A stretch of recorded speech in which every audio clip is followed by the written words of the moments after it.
कल रब के नाम तो टोरने अज 21 फरवरी पूरी दुनिया में माँ बोली का दिहाड़ मनाया जा रहा है। असी भी उस हवाले नाल अपनी माँ बोली पंजाबी का दिहाड़ मना रहे हैं। साढ़े मुतालबे ने कि पंजाब स्कूलों में कॉलेजों में पंजाबी जबान पढ़ाई जाए और लिखाई जाए और ये बड़ी देर का साड़ा मुतालबा है, क्योंकि एक साजिश के तहत एक कॉन्सपरेसी के तहत पंजाबी जबान नूं इत्थे पिछे रखा गया।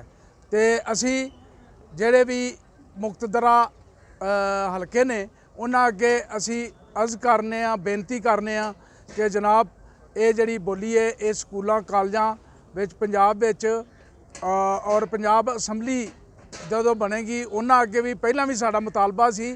वो साडे दोस्त सन उत्थे पंजाबी विच ही तकरीर करते सन असैम्बली विच, मगर उन्हां नूं बड़ा बुरा सलूक किया जाता सी।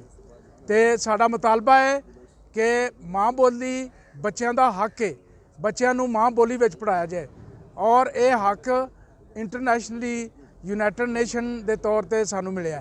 तो साड़ी यही गुजारिश है कि पंजाबी माँ बोली जिहड़ी है ये पंजाब विच लागू की जाए। बहुत मेहरबानी, बहुत शुक्रिया। चोई साहब एक ही वजह है कि साडे पंजाब के बेशतर पंजाबी मेरे तुहाडे समेत अपने बच्चों नाल पंजाबी नहीं बोलते हैं बल्कि उर्दू बोलते हैं, और जो साडे बच्चे स्कूल पंजाबी बोलते हैं तो टीचर कहती है बदतमीज़ वाली ज़बान ना इस्तेमाल करो, अंग्रेज़ी बोलो, उर्दू बोलो। इहदी की वजूहत है? वजूहत यह है कि सानू ज्यों पार्टीशन तो बाद ये काम होया कि जिहड़ी इन्हां ज़बरदस्ती एक उर्दू ज़बान जिहड़ी है वो साडे ते लागू की गई है और वो स्कूलों और कॉलेजों और दफ्तरों का माहौल इस तरह बना दिता गया है कि ये जिहड़ी पंजाबी ज़बान है ये जड्डां दी ज़बान है, ये कोई एडी तरक्की करने वाली ज़बान नहीं। तो उर्दू जिहड़ी है तरक्की करने वाली ज़बान है। कुछ वो तुहाडी गल ठीक है, कुछ साडे अपने भी कसूर ने इहदे विच। असीं अपने बालां नाल, बच्चिआं नाल, बीवी नाल पंजाबी बोलनी चाहिए है। मैं यूके जांदा रहिना, सिख जिहड़े लोग ने वो अपने घरां विच दफ्तरां च बाहर अंग्रेज़ी बोलते हैं, मगर घरां दे विच ठेठ पंजाबी बोलते हैं। तो यही वजह है कि इनू पंजाबी नू मसलन कि यूनीवर्सिटियां च रख दी गई, पंजाबी दा एक सबजैक्ट रखता गया, मगर यदी जरूरत है स्कूलों कॉलेजों तो प्राइमरी सतह तो जरूरत है। प्राइमरी सतह तो नहीं होएगी तो साढ़े बाल भुल जाएंगे और वो अपने आप नू कंपलैक्सिस का शिकार हो जाते हैं कि पता नहीं साड़ी बोली कोई ओपरी बोली है, कोई ये कोई कमी बेशी है। कमी बेशी कोई नहीं।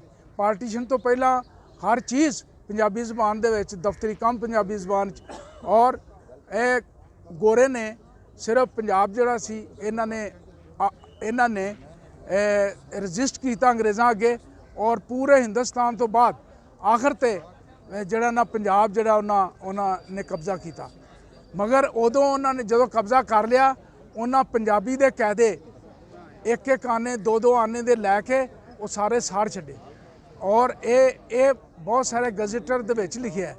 1952-50 के गजटर दे विच लिखा गया।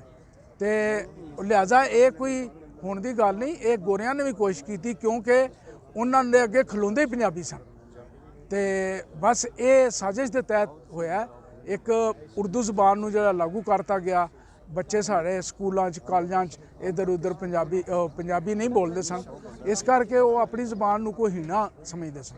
नहीं तो तुहाडा की मुतालबा है कि आया तालीमी इदारियां जो पंजाब विच पंजाबी सिर्फ बोली जाए या गुरुमुखी पंजाबी जिहड़ा रस्मुल खत है वो पढ़ाया और सिखाया भी जाए? वो तो मरहलावार होएगा ना। पहला तो यह वे कि पंजाबी का सबजैक्ट रखा जाए, ठीक है, पंजाबी का स्क्रिप्ट रखा जाए। स्क्रिप्ट जिहड़ा ना उहदे ते एडा रौला नहीं। असी जिहड़ी ज़बान च पंजाबी लिखने इत्थों इधर वाले हिस्से च आंदे ने शाहमुखी, क्योंकि ये ज़्यादा शायर या लिखारी जिहड़े हुण ज़्यादा शाह सन, वारिस शाह, बुल्ले शाह, शाह हुसैन, और इस वास्ते इहदा गुरमुखी वाला ध्याड़ा ठीक है। ये जिहड़ी असी जिस तरह शाहमुखी च लिखने उस तरह पूरा ये उन्होंने पूरा नहीं करती, क्योंकि अगर तुसी अपनी शाहमुखी च कणक लिखोगे नहीं लिखा जाए, कनक होएगा, ठीक है। ये एक्सेंट जिहड़ा है उहदा बहुत वड्डा एक रीजन हुंदी है। ਤੇ ਸਾਡਾ ਇਹ ਵੀ ਮੁਤਾਲਬਾ ਹੈ ਕਿ ਜਦੋਂ ਇੱਥੇ ਲਾਗੂ ਕਰਨ ਫਿਰ ਨਾਲ ਜਿਹੜੀ ਹੈ ਸਕ੍ਰਿਪਟ ਜਿਹੜਾ ਉਹ ਗੁਰਮੁਖੀ ਦਾ ਹੋਵੇ। ਬਹੁਤ ਮਿਹਰਬਾਨੀ, ਬਹੁਤ ਸ਼ੁਕਰੀਆ।